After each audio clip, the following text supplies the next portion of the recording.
What we've just finished here is putting the sill sealer on top of the mud sill that we talked about in a previous step. So the mud sill's been placed. Al's going to finish up the sill sealer here. Then we're ready to start installing panels.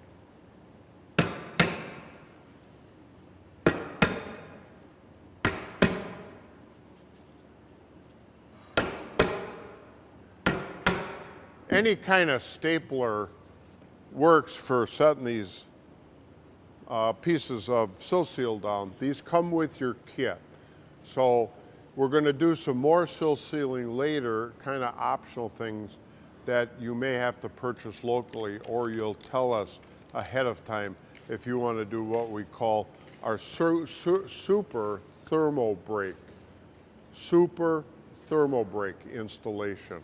And we'll talk about that in future videos. Now we're ready to start setting panels. So within just a very short few minutes, we have this foundation prepped.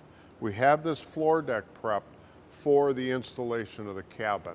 In the classic cabin, these steps would have taken more than half a day to do. And you'll notice that in the videos, more than half a day. So we're 10 minutes into this project and we're ready to start setting panels. If you have any further questions, contact us at the information listed.